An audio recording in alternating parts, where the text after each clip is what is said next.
Where, in your opinion, do you see the future of Scottish rugby with everything going on around the world? That's a big question. I think from when I started to when I left, the difference is stark. And I think when I left, I feel like the disappointment of the World Cup was big, but I also think there seems to be a new generation of players coming through with a huge amount of talent, a huge amount of excitement. Maybe aren't weighed down by some of the baggage that the older guys had. Not at all. But yeah, I think they've got some exciting players. I think the Six Nations showed a lot of promise, but I also think we would have learned a lot if we'd managed to finish the tournament. And that being said, with Lions tour around the corner, I think again you'll learn a lot about how we perceive ourselves, but also about the other countries perceive us in terms of how many people get selected for that tour. Who was your inspiration when growing up? Who did you aspire to be?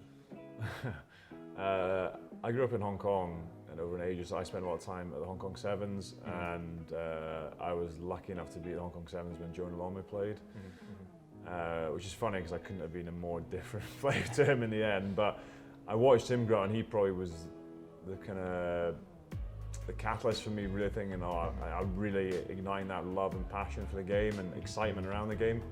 When I got a bit older, I guess, I grew up watching, I remember I watched Living with Lions, the 97 Lions tour. It would be a video then.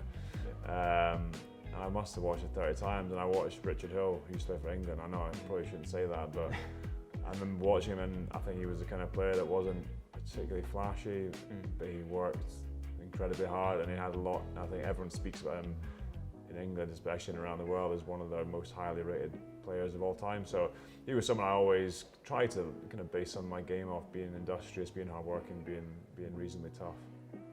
And you've had a incredible 13 years, I think it is, with Scottish rugby. Yeah, I think I played for 15 and 13 with Scotland. Yeah, it's a long time. Yeah, I know. What did you say? It must have been sort of emotional when you went. What was what did you say to your team that for the most part would be your family for 13 years?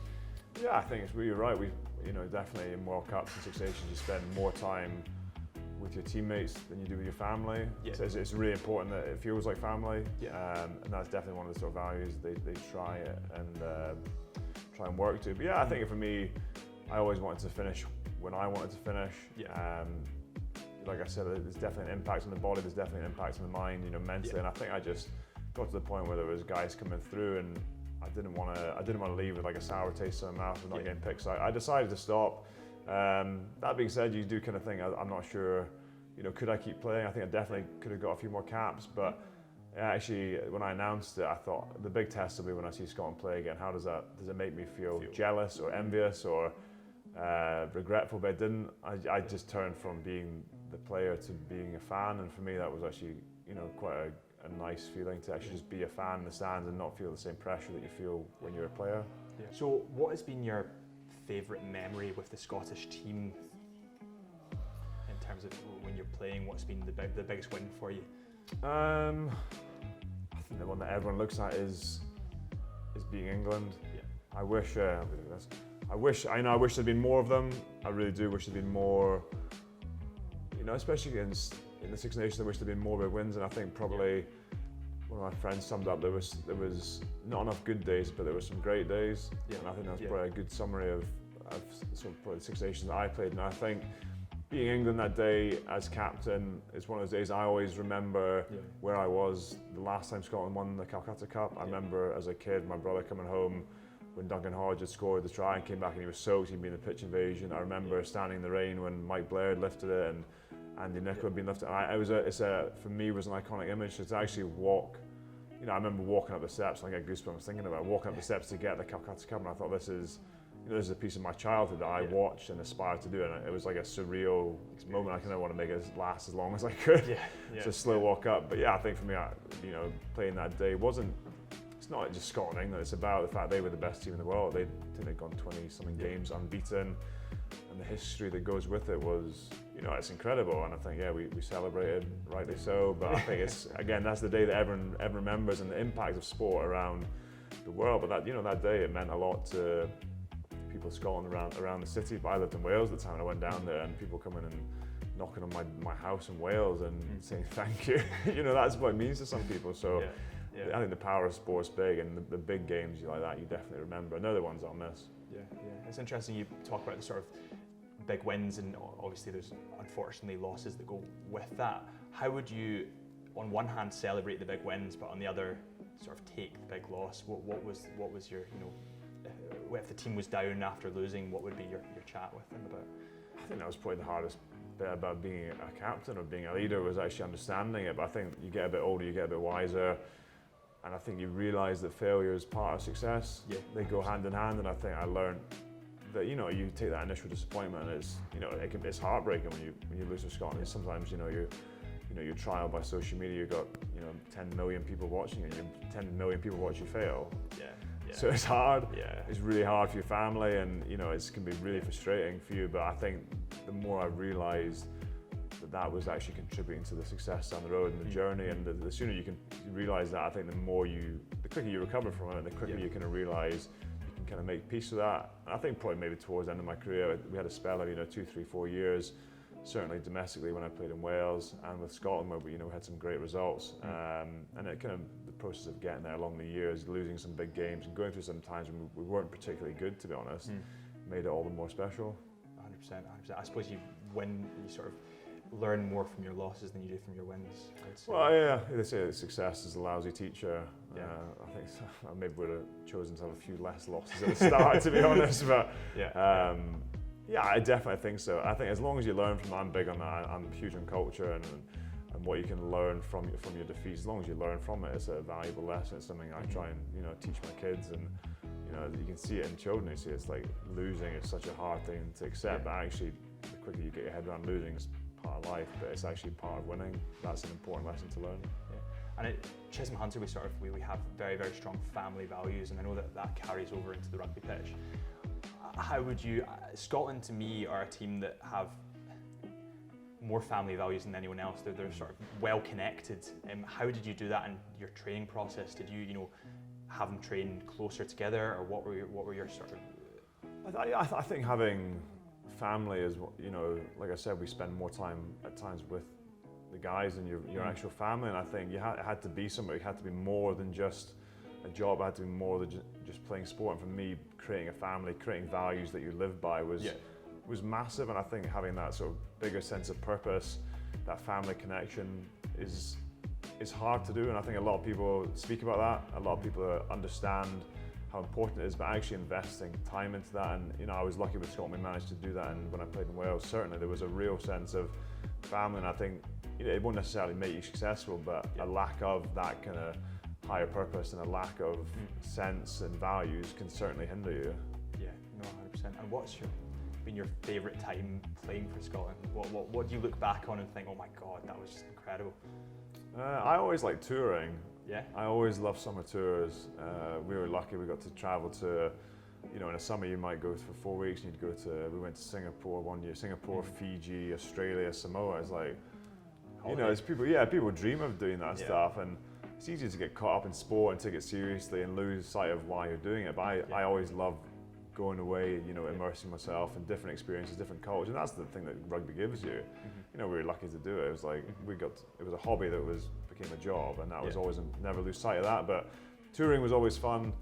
But yeah, definitely that period of sort of 2017 to sort of 2018 to 19 was really special. Scotland had some great results, some really memorable days at Murrayfield. You know, beating Australia, running the All Blacks close, beating England, beating Wales. I think we beat a lot of the major nations in that 2-year spell, which coincided with me being capped. I don't think that was the reason, but I was lucky to be part of a spell of Scottish rugby that was reasonably successful. Yeah, and I suppose for me it must be quite difficult playing in that heat when you're away. Like, you've obviously been playing in Scotland and used to it, maybe the rain and the drizzle, but when you go to these really incredible countries that are a lot warmer and the climate's very different, is that harder to play? It's terrible. Yeah, it's terrible. Like going to, you know, I think like especially like Japan, like you had your opponents in the team, but I found the weather was more of an opponent than that. I found it, and some people handled it, and I grew up in the Far East, so I don't understand why I couldn't handle it, but I don't know, I found that, playing in those climates is torturous for me. I'd rather play in the drizzle, wet, a little bit more comfortable. I suppose that must affect your players' fitness in a way when you know you can be as fit as possible, but when you're playing in that extreme heat, there's no preparation for it. Yeah. I genuinely felt it was, for me, it was like I could have done all the training in the world I wanted, but we got to Japan, it was like, you know, we trained at like 40 degrees, humidity, and fair play to the guys that can run in that.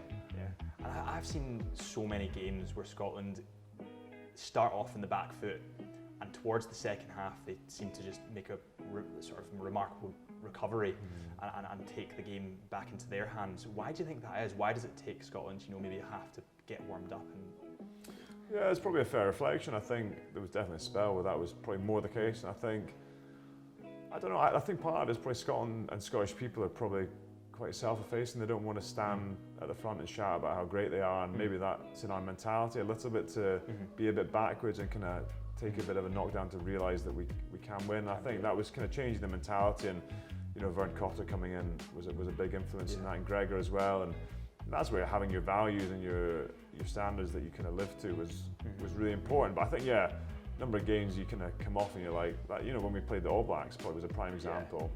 Like we should have, and I hate that, so we could have won that game. You look back at the number of games, I think we look back and we're like, could have won that one. But equally, every other team's played all those games, but it certainly feels like as a Scottish person, having that bit more belief in yourself is important. Yeah. And what did your we talk about the mentality, how would you get ready before a game, you know, the day before a game, how would you mentally prepare and physically as well?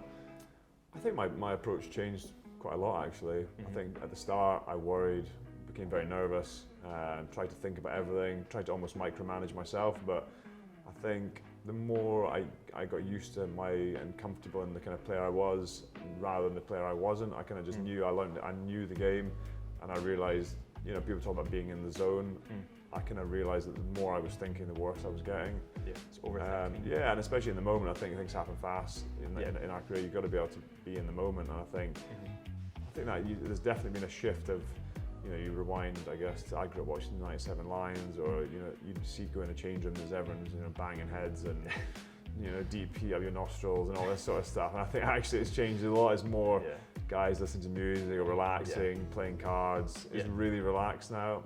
And it was quite interesting to see going to Wales. It was very different as well. Guys on the bus kind of having a laugh and messing around. And I definitely think it's more now is a recognition that it's more of like a horses for courses. And Finn Russell might, you know, before we played England in one of his best ever games, I think he had, you know, a pack of Haribo and a can of Coke for his pre-match meal. And I remember looking at him and thinking, I was like, really? Like, you're pushing the envelope a bit here, but equally, you know, I was always quite nervous for games still, but there's just, everyone prepares differently, and I'm definitely of the opinion that, you know, you get out there and you eat a pack of Haribo and you can play like you do, then, you know, eat Haribo. If you need to go in your room, meditate, do that, you know, and I was probably somewhere in the middle. Yeah, and do you think that's why the sport's got, it seems to me there's not less aggression, but there's less fights. You know, it seems to be that kind of fighting element is very much, you know, very frowned upon now, whereas before it was quite... It's part of the game, probably. Part of the game, yeah. It seems to, I think, there's times when you miss a good old rumble, but I think looking at the way the game's gone, the cameras, and it had to go, and all sports the same, you know, look at hockey or American football, whatever it is you're looking at, it's all gone the same way, and the games have all cleaned up. And I remember, some of my early days playing, I was taking absolute hidings, young kid playing in France, and just literally you come off your shirt was like ripped to pieces off your back, and but I mean, I think the game's physical enough without that now. It's fast, and you know, I watch a game from 5 years ago, and it looks like, I'm like, that looks like about 25 years ago. It's so slow, and the game's changed so fast. I think it's such a, you don't really need the cheap shots getting thrown about too much. No. And finally, what does the future hold for you? What are you thinking for what are your ambitions? I think COVID's probably came at a nice time to let me have a bit of reflection. I think I'd like to stay in the game somehow, whether that's through the media and doing some writing, that's probably more realistic. I spent a lot of time in the game, and I went straight from schoolboy straight to rugby, and it'd be nice to come out of it for a while, coaching maybe down the line, but I'd love to use, you know, I think like I've spoken about there, the stuff I learned in rugby and the lessons I learned and the skills I learned, and I truly believe the leadership lessons are really transferable into the business world, and that's hopefully where I see myself going. Well, thank you very much for coming in. It's great to talk to you. Thanks for having me.